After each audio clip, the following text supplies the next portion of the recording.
Kita akan membicarakan ayat Al-Quran yang menurut sebagian ulama menunjukkan ada beberapa taubat yang tidak diterima Allah Subhanahu wa Ta'ala.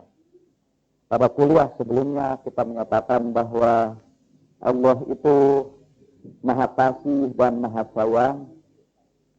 Allah itu saru ar-ridha, yang cepat ridhonya, sehingga kapanpun kita berbuat salah, Allah akan menyambut kita kalau kita kembali kepadanya dengan ridho yang lebih cepat dari murkanya.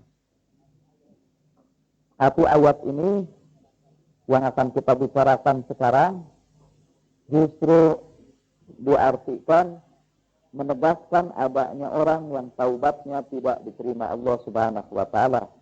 Dalam ayat ini mereka sebutkan ada 4 orang yang taubatnya tidak akan diterima Allah. Sehingga kalau tiba-tiba kita masuk kepada kelompok orang yang taubatnya tidak diterima, kita bisa jadi mengambil sikap seperti panglimanya Harun ar-Rasyid itu, yang memutuskan sudah aja tidak perlu puasa, tidak perlu salat, toh taubat saya tidak akan diterima Allah Subhanahu wa Ta'ala. Padahal kata Imam Ja'far sallallahu alaihi, kalau kita tidak mau bertaubat, kita sebetulnya berbuat dosa yang lebih besar lagi dari dosa-dosa yang sudah kita lakukan. Dan itu lebih seperti Panglima Harun ar-Rasyid itu, dosa dia membunuh 70 orang dari keluarga Rasulullah Shallallahu Alaihi Wasallam masih lebih kecil dibandingkan dengan dosanya putus asa dengan rahmat Allah Subhanahu Wa Taala, tidak mau bertaubat. Di dalam beberapa ayat Al-Quran disebutkan bahwa orang yang putus asa baru rahmat Allah itu, yang merasa tidak perlu bertaubat itu, suatunya sudah kafir.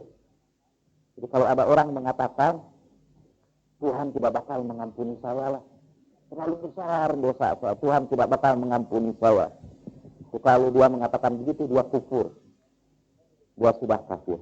Menurut Al-Quran, ini surat Yusuf ayat 87, la tau'asu min rauhillah innahu la yau'asu min rauhillahi illa laqaumul kafirun.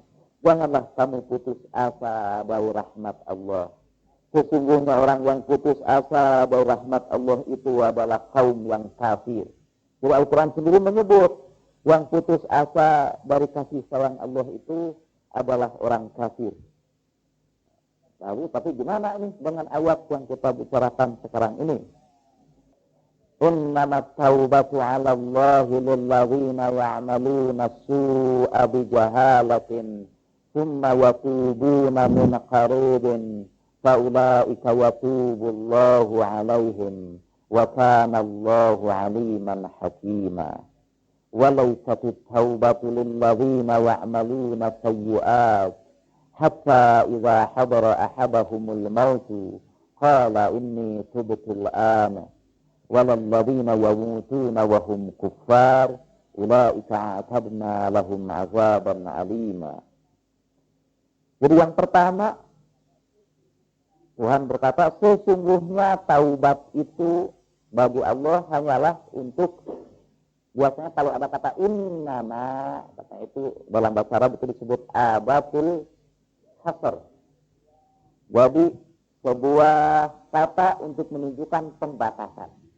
Kalau itu sering terjemahkan sesungguhnya hanyalah, gitu terjemahkannya pakai hanyalah. Innamat taubatu 'ala Allah, sesungguhnya taubat itu bagi Allah hanyalah lilladzina ya'maluna su'a bijahalah, untuk orang yang melakukan kejelekan karena ketidaktahuan, karena jahalah. Gimana kalau ada orang yang melakukan keburukan diilmin, dengan ilmu, jadi dia tahu itu buruk, Nah, itu tidak diterima Allah taubat. Jadi kalau Anda melakukan perzinahan, dan Anda tahu zina itu diharamkan Allah Subhanahu wa taala, dan Anda lakukan, itu tidak melakukan su'a bijahalah, itu melakukan su'a bi'ilmin.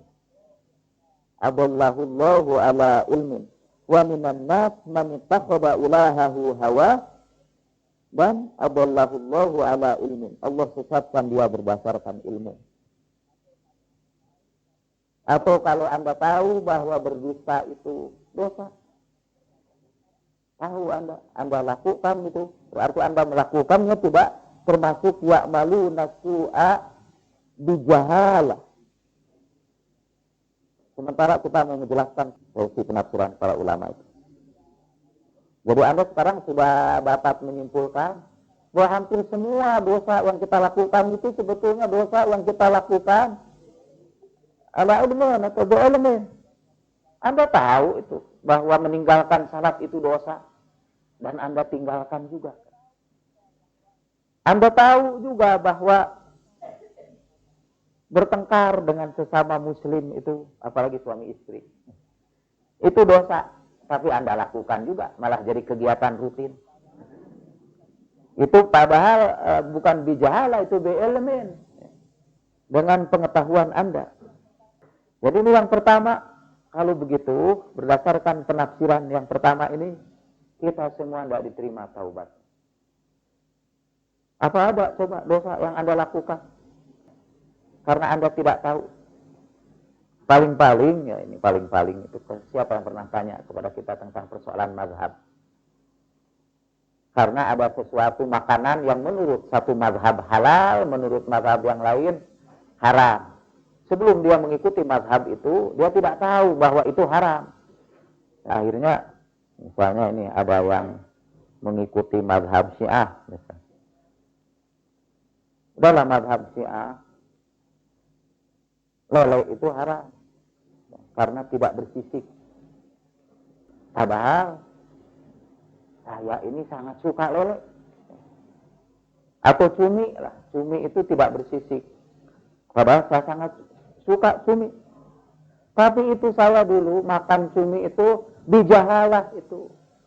Karena saya belum pindah ke mazhab Syiah. Gitu. Contoh aja. Mungkin cuma itu yang diterima tobatnya. Karena dosa-dosa yang lain itu kita lakukan semua bi'ilmin, tidak bijahalatin. Kita kemarin bercerita. Buktinya apa? Itu orang-orang yang korupsi juga ingin anaknya tidak korupsi. Para pezinah juga ingin anaknya tidak jadi pezinah lagi. Boleh jadi ada aparat juga yang ingin anaknya tidak jadi aparat lagi. Itu karena apa? Karena bi'ilmin. Karena mereka tahu. Sudah mengalami sendiri kok. Kalau begitu, berdasarkan ini, bagian yang pertama ini, innamat taubatu 'alallahi lilladzina ya'maluna su'a bijahalah. Tidak seorang pun di antara kita ini yang diterima taubatnya. Kalau kita tidak diterima taubat, apa yang terjadi? Semua akibat-akibat dosa itu harus kita tanggung. Dan kita kembali ke hari akhirat dengan membawa dosa-dosa itu. Untuk menghadapi siksaan kubur, buat menghapuskan dosa-dosa itu. Buat ditamhis. Tamhis itu sekarang saya menemukan terjemahannya, pemutihan. Pemutihan dosa di dunia ini, taubat, istighfar, sabar menerima musibah, dan beramal soleh. Jadi beramal soleh yang menghapuskan dosa-dosa itu. Kayaknya kita tidak usah taubat aja ini. Karena taubat kita tidak akan diterima berdasarkan pengertian ini. Teruskan yang kedua. Tsumma kemudian yatubuna min qaribin. Kemudian dia bertaubat min qaribin dengan segera. Fauran, kalau bahasa Arab. Min qaribin ay fauran. Immediately. Promptly. Without delay. Segera. Pada waktu itu juga. Tanpa ditangguhkan. Min qaribin. Itu berarti bahwa orang yang menangguh-nangguhkan taubatnya. Dia berbuat dosa pada waktu muda, dia tangguhkan terus taubatnya, dan baru pada usia tua dia bertaubat. Dia menangguhkan taubatnya, itu tidak diterima taubatnya. Kalau di sini disebutkan yatubuna min qaribin, faulaika yatubullahu alaihim. Itulah yang Allah ampuni dosa-dosa, yang Allah kembali kepada mereka. Wa kana Allahu aliman hakima. Allah itu maha mengetahui dan maha bijaksana. Jadi sampai itu ada satu yang tidak diterima taubatnya, itu ialah orang yang berdosa biilmin, ya. Yang kedua, orang yang berdosa dan menangguhkan taubat. Yang ketiga, walaisatit taubah, dan tidaklah berlaku taubat. Lilladzina ya'maluna as-sayyi'at, kepada orang yang melakukan keburukan, kejelekan. Hatta idza hadara ahadakumul maut qala inni tubtul an. Ketika sudah dekat, ketika maut sudah hadir di hadapannya, kemudian baru dia berkata, aku bertaubat sekarang. Inni tubtul an. Al-an, sekarang. Barulah sekarang aku bertaubat. Jadi ini tidak diterima juga orang yang bertaubatnya itu menjelang mati, pada waktu sakratul maut itu, ketika maut sudah hadir. Dan yang terakhir, tidak juga diterima orang yang bertaubat dan mati dalam keadaan kafir. Wala alladzina yamutuna wahum kuffar, yang mati dalam keadaan kafir. Fa ulaika atadna lahum azaban alima, buat mereka kami persiapkan azab yang pedih. Jadi ini yang mati dalam keadaan kafir. Ini empatlah ini. Al-majmu'ah al-arba'. 4 kelompok yang menurut sebagian ulama tidak diterima taubatnya oleh Allah Subhanahu wa ta'ala. Saya mau tanya Anda semua, kira-kira penafsiran Anda gimana nih terhadap ayat ini? Itu tadi penafsiran saya yang saya kutip dari penafsiran sebagian ulama. Kalau kita berpegang kepada penafsiran itu, kita semua ini tidak diterima taubatnya. Karena kita ini melakukan dosa-dosa kita berdasarkan pengetahuan. Siapa yang ada pendapat? Coba. Pernah juga mendengar ini penjelasan ini dari para ulama yang lain berkenaan dengan ayat ini? Ada yang sudah pernah dengar? Atau ayat ini tidak pernah dibahas? Atau kita tidak pernah dengar ada orang membahas ayat ini? Mungkin karena khawatir semua jadi putus asa untuk bertaubat, ya. Karena sudah jelas gitu. Sekarang kita akan uraikan ini pembahasan seorang sufi tentang ayat ini. Kata mereka, kalau ayat itu seperti yang tadi kita ceritakan, maka ayat ini akan menimbulkan kita putus asa akan rahmat Allah. Dan kalau kita putus asa pada rahmat Allah, kita menurut Al-Quran akan menjadi kafir. Jadi ayat ini bertentangan dengan ayat yang lain, yang menyuruh kita ini untuk bertaubat kepada Allah kapan saja. Betapapun banyaknya dosa-dosa kita, setiap saat Allah masih akan menerima kita. Dan yang kedua, kalau ditafsirkan seperti tadi, ini menutup pintu taubat sama sekali. Karena hampir semua kita ini termasuk kepada kelompok ini. Paling tidak, katakanlah kita ini semua hanya melakukan dosa karena tidak tahu aja. Dengan pengertian tadi. Sebetulnya kalau orang melakukan dosa tidak tahu, menurut Al-Quran tidak berdosa itu. Kalau tidak tahu itu dosa, menurut Al-Quran itu tidak dianggap dosa. Kalau tidak tahu. Jadi karena itu tidak perlu taubat. Ya. Kalau orang melakukan perbuatan dosa karena tidak tahu, itu tidak dianggap sebagai dosa. Dan karena itu tidak perlu taubat. Al-Quran mengatakan, la yukallifullahu nafsan illa wus'aha. Tuhan itu hanya membebani orang sesuai dengan kemampuannya. Atau kalau dia tidak tahu itu dosa, dia tidak berdosa. Sebelum dia tahu dosa. Jadi kalau ada orang yang berasal dari agama Kristen masuk Islam, waktu dalam agama Kristen dia minum minuman keras dan dia tidak tahu bahwa itu dosa, karena dalam agama Kristen itu halal aja. Malah dalam upacara agama diperlukan minum wine, ya, minum anggur itu termasuk bagian dari ibadah, itu minum minuman keras itu. Nah, lalu masuk Islam. Sekarang setelah masuk Islam, kalau dia minum minuman keras, dosa dia. Tapi dulu dia tidak minum karena tidak tahu, tidak dosa itu menurut Islam. Nah, kalau begitu, kita harus melihat kembali apa yang dimaksud dengan bijahalah itu. Apa yang dimaksud dengan bijahalah itu? Yaqulu, dari penafsir yang lain itu berkata, at-taubatu qabalu minal ladzi ya'malu su'a bi jahalah. Wa jahalah huna bimakna adamul fahmi. Taubat diterima dari orang yang melakukan keburukan karena ketidaktahuan. Dan ketidaktahuan itu, jahalah itu diartikan adamul fahmi, tidak mengerti, tidak tahu. Walil jahalah iddatul ma'ani. Padahal kata jahalah dalam bahasa Arab itu mempunyai banyak makna. Salah satu makna dari jahalah adalah kemenangan dimensi kebinatangan kita di atas dimensi kemanusiaan kita. Kita sudah cerita beberapa waktu yang lalu bahwa seluruh perjalanan hidup kita adalah peperangan besar. Ketika bagian malakuti kita, bagian manusia kita berperang melawan bagian kebinatangan kita. Kita semua punya watak kebinatangan. Sebetulnya, atau sebelum itu, hanya untuk menjelaskan ada bagian binatang dalam diri kita.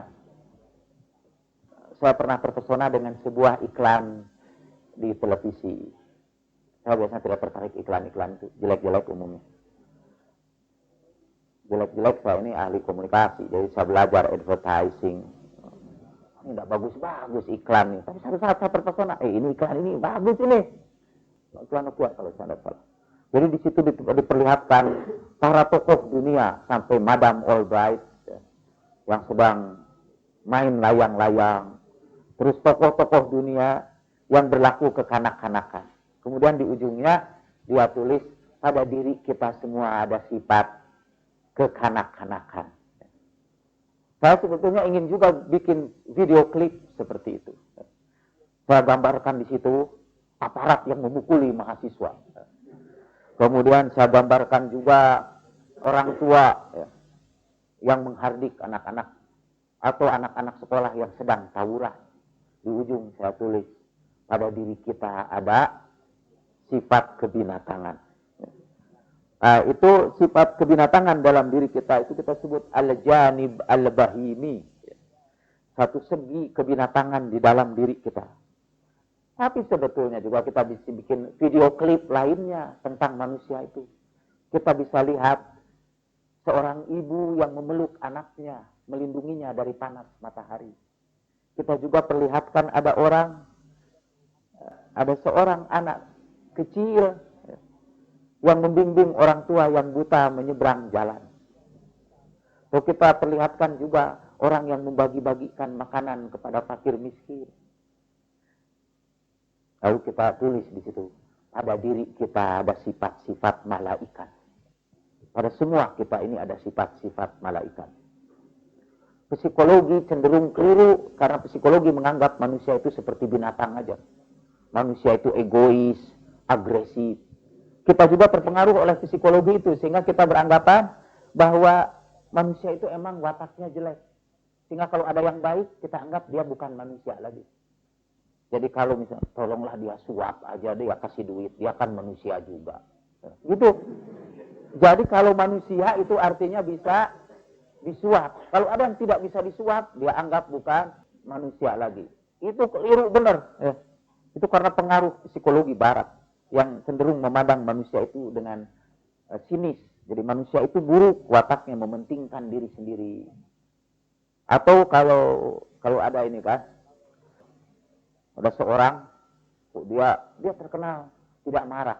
Ketika satu saat dia marah, dihardik orang-orang. Lalu dia bilang, saya ini manusia juga. Kalau terlalu dihina begini, marah juga. Saya ini kan manusia juga. Gitu. Jadi kalau yang namanya manusia, itu dia mesti marah.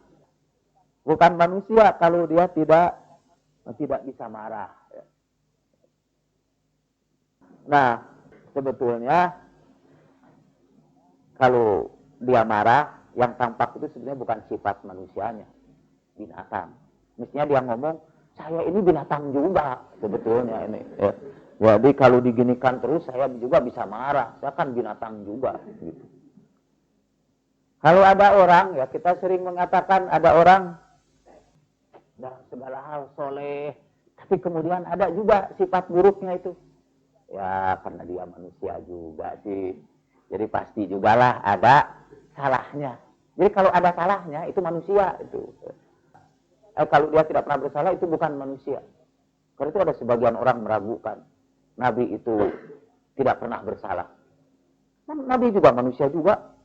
Qul innama ana basyarun mithlukum. Basyar itu apa artinya katanya? Ya itu berbuat salah. Itu keliru. Padahal di dalam Al-Quran yang berbuat salah itu, yang marah-marah, yang suka nyerang orang lain adalah sifat kebinatangan kita. Bagian dari kebinatangan kita. Nah, melakukan sesuatu keburukan bijahalah adalah kalau sifat kebinatangannya itu sudah menguasai sifat kemanusiaannya. Al-janibil bahimi atau al-insan asyahwani. Ya. Itu kalau hawa nafsunya sudah menguasai dirinya. Kemudian dia berbuat dosa. Seperti dalam sebuah doa Imam Ali Zainal Abidin. Ya Allah, kalau aku melakukan kemaksiatan kepadamu, itu bukan karena aku tidak mengakui rububiyahmu. Bukan karena aku tidak tahu hukumanmu. Tapi karena hawa nafsu menguasai diriku. Nah, itu namanya bijahalah. Jadi orang yang melakukan sesuatu, bijahalah itu bukan karena tidak tahu. Tapi karena hawa nafsu. Tapi kalau dia buru-buru sadar, segera dia sadar, bangun tadi, ada dia yaqzah, dia bangun, kemudian dalam hatinya ada reaksi batiniyah, at-tafa'ul ad-dakhili, ada sebuah reaksi batin, hati kita merasa hancur, ada penyesalan yang mendalam, Allah akan menerima taubat kita. Saya baca sebuah peristiwa yang sangat mengharukan dan akan menunjukkan kepada kita bahwa kalau orang bertaubat seperti itu, Allah akan menerima taubatnya. Jadi dalam perjalanan Imam Hussein ke Karbala, pertama kali dia disambut oleh seorang jenderal yang namanya Hur bin Yazid Ar-Riyahi. Dialah yang pertama kali menyambut. Kemudian menggiring Imam Husain itu tidak pergi menuju tempat yang dituju, tapi digiring ke sebuah tempat yang gersang, yang tidak ada air di situ. Dia juga mengancam dan menakut-nakuti Zainab, melarang Imam Husain berangkat menuju kota, melarang Imam Husain juga berangkat menuju Kufah. Dia giring dengan pasukannya. Sampai pada satu hari yang sangat menentukan itu, pada tanggal 10 Muharram, Imam Husain dikepung oleh pasukan kaum muslimin juga. Di samping pasukan Hur bin Yazid ada pasukan tambahan. Hur itu terkejut, ternyata pasukan yang didatangkan itu bertujuan bukan lagi menghalangi Imam Husain, tapi mau membunuh Imam Husain dan seluruh keluarganya. Pada saat yang seperti itu, pada hari sebentar lagi akan terjadi pertempuran yang besar, Orang-orang menyaksikan Hur, sang jenderal itu, berguncang tubuhnya di atas kendaraannya. Orang-orang bertanya, lima zatar tajif, lam taqa al-harb ba'd, mawa dahaka. Kenapa engkau berguncang, kenapa engkau bergetar, padahal peperangan belum terjadi? Apa nih yang terjadi padamu? Apa kamu ketakutan? Kalla, kata dia. Walakinni ukhayyiru nafsi bainal jannati wan nar. Ya lisu'i fa'lati madza asna'ul an. Lalu dia berkata, tidak, aku ini sedang bingung memilih antara surga dan neraka. Dan alangkah buruknya perbuatan yang aku lakukan. Apa yang harus aku lakukan sekarang? Kemudian sebetulnya, kata para sufi, ketika Al-Hur itu berguncang, walaupun dia tidak mengucapkan kata astaghfirullahaladzim, dia sebetulnya sedang mulai bertaubat. Kemudian dia mendatangi Imam Hussein. Akhirnya dia melesat, meninggalkan pasukannya, menemui Imam Hussein. Dan Imam Hussein adalah salah satu dari tajalliyat rahmat Allah subhanahu wa ta'ala. Kasih sayang Allah subhanahu wa ta'ala. Sebagaimana Allah memanggil hambanya yang berdosa dengan mengatakan, salamun alaikum. Kemudian Imam Hussein menyuruh Abul Fadl Abbas, idhab wa kullahu salamun alaikum. Jadi ketika Hur lari menuju Imam Hussein dengan kudanya, Imam Hussein berkata kepada Abul Fadl, Abul Fadl, pergi, sambut dia dengan salamun alaikum. Kemudian Abul Fadl menyambut Hur, membawanya kepada Imam Hussein. Begitu turun dari kudanya, Al-Hur tidak berani mengangkat kepalanya. Seluruh tubuhnya berguncang dan kepalanya ditundukkan. Dan inilah katanya salah satu tanda berikutnya dari taubat. Dia menundukkan kepalanya, merasakan rasa malu yang luar biasa kepada Imam Hussein. Dia malu karena sudah berbuat dosa. Dia berkata, ya Imam, ana awwalu man rawwa'a Zainab alaihassalam. Ana awwalu man mana'aka minadh-dhihab ilal Madinah, dan seterusnya. Akulah ini yang menakut-nakuti dan mengancam Zainab. Akulah yang melarang kau, dan terus. Akulah yang menggiring kamu ke tempat ini. Dan di hadapan Imam Hussein, dia tidak berani mengangkat kepalanya. Dia merasakan rasa malu yang luar biasa di hadapan seorang yang menyaksikan dosa-dosanya. Qala Imam Hussein, irfa' ra'sak. Ya Hur, laqad ghufira laka. Angkat kepala kamu, aku sudah maafkan kamu. Walakin Al-Hur la yarfa'u ra'sah. Innahu yash'uru bil khajal. Tapi Al-Hur tidak berani mengangkat kepalanya. Ia merasakan rasa malu yang luar biasa. La yastati wa yarfa' ra'sah. Sebetulnya bukan dia tidak mau mengangkat kepalanya, dia tidak mampu mengangkat kepalanya. Tidak mampu memandang wajah Imam Hussein. Kemudian pada singkatnya cerita, akhirnya dia minta izin kepada Imam Hussein sambil tidak mengangkat kepalanya untuk menebus dosa-dosanya dengan memerangi pihak yang akan memerangi Imam Hussein. Sendirian dia melesat melawan musuh dan akhirnya seluruh tubuhnya dipenuhi dengan tetakan pedang, tumbak, dan anak panah. Citranya gugurlah. Sebelum dia menghembuskan nafasnya yang terakhir, Imam Hussein memeluk kepalanya. Tetapi Al-Hur ketika Imam Hussein mau mengangkat kepalanya, Al-Hur membalikkan kepalanya, menunduk kepada tanah. Dia tidak berani mengangkat kepalanya. Imam Hussein memeluknya, dia tidak berani membuka matanya. Dia tutup matanya. Lalu bi'ainain mughbadatain, dengan kedua mata yang ditutup rapat dia berkata, hal radita anni ya imam, apakah engkau sekarang udah ridho kepadaku wahai imam? Qala, Imam Husain berkata, ajal ya hur radiyallahu anka wa kama samatka ummuka hurran arju an takuna hurran fi dunya wal akhirah. Aku sudah ridho padamu hai hur, semoga Allah juga meridhoi kamu. Engkau seperti dinamakan ibumu sendiri hurra, yang merdeka, dan aku berharap engkau akan menjadi orang yang merdeka di dunia dan di akhirat. Nah, katanya taubat itu, taubat kita kepada Allah Subhanahu wa taala itu harus seperti taubatnya al-hur itu. Dia melakukan perbuatan dosanya itu karena hawa nafsunya menguasainya. Dulu dunia, kepentingan dunia menguasai dia. Tapi kemudian dia memilih akhirat. Dan ketika dia bertaubat, ini taubat kepada manusia juga. Ketika dia bertaubat, dia tidak mampu mengangkat kepalanya di hadapan orang yang kepadanya dia ingin memohon ampunan.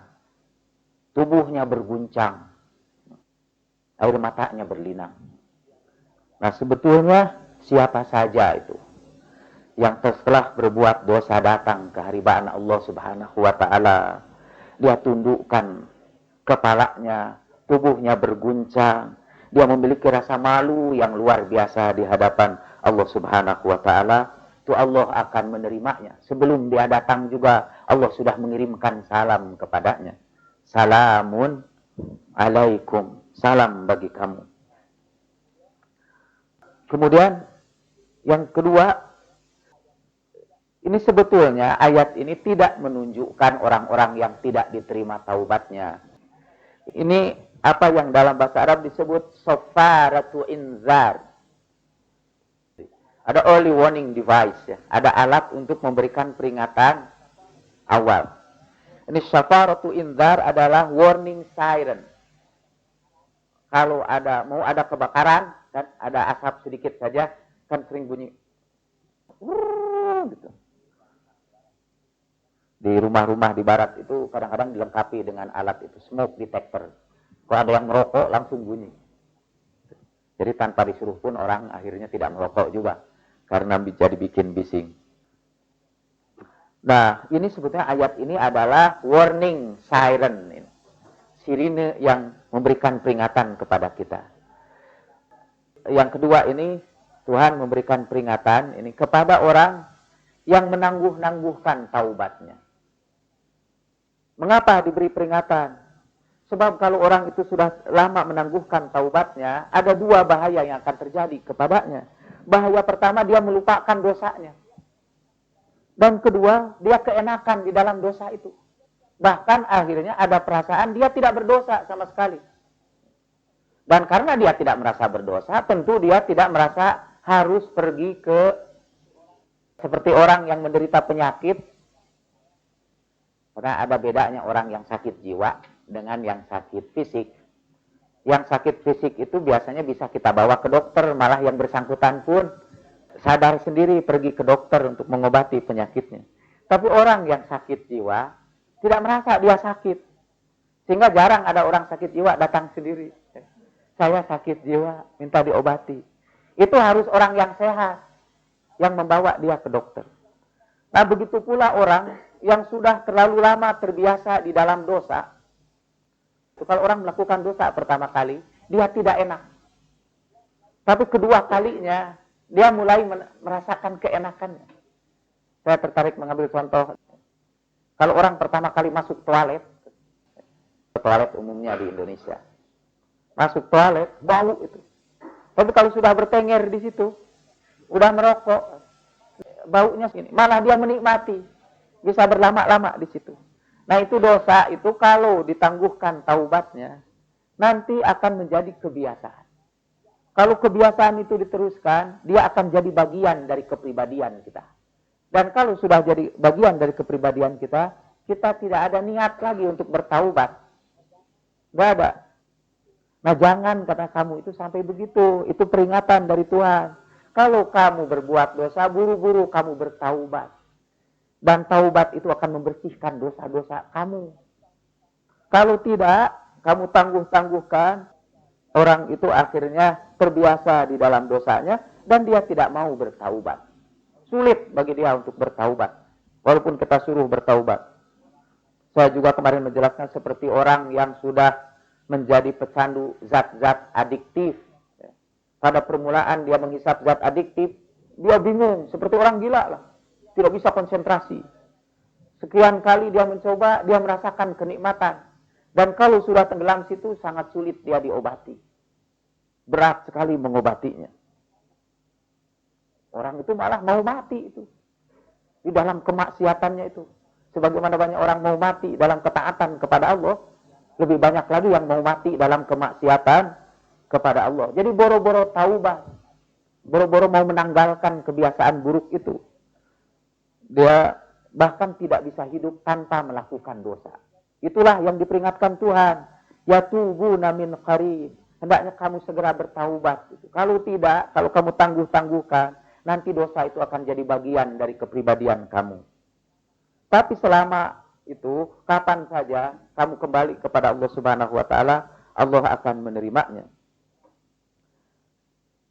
Nah, ini juga kata yang termasuk bijahalatin itu, orang yang berdosa dengan ilmu itu, yang tadi kita sebutkan salah satu penafsirannya, itu maksudnya adalah orang yang berbuat dosa, kemudian dia mencarikan pembenaran kepada dosa-dosanya.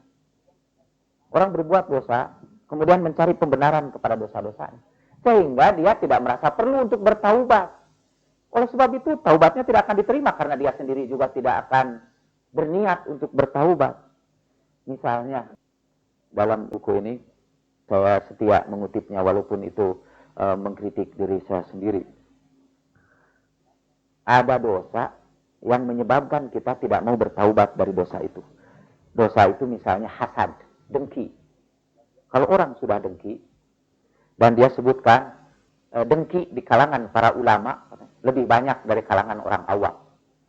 Jadi hasud itu di kalangan para ulama lebih banyak dari kalangan orang awam. Dan kalau sudah ulama hasud, dia mulai menyerang pihak yang lain. Dia merasa tidak dosa itu menyerang pihak lain, itu malah merasa benar. Orang bisa mengadakan sebuah seminar untuk mengkafirkan sesama muslim, memfitnah mereka, menyebarkan fitnah, dijadikan buku malah fitnah itu disebarkan. Dan mereka tidak merasa berdosa, malah mereka merasa sedang berjuang menegakkan akidah Islamiyah yang sebenarnya. Nah, kalau sudah sampai begitu, itu pintu taubat tertutup. Karena orang yang bersangkutan tidak bakal taubat.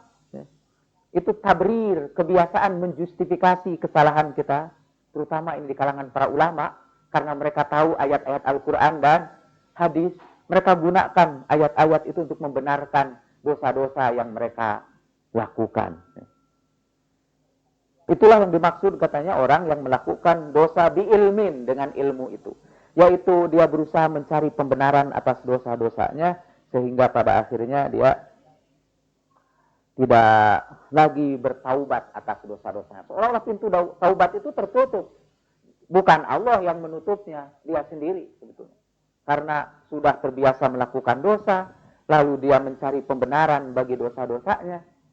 Kita kan kalau kita juga iri hati kepada orang lain, kita pergunjingkan dia, kita biasanya cari-cari juga dalil. Kan ada sebagian menggunjing yang diperbolehkan, kan? Demi kemaslahatan. Gitu. Nah ini saya menggunjing itu demi kemaslahatan.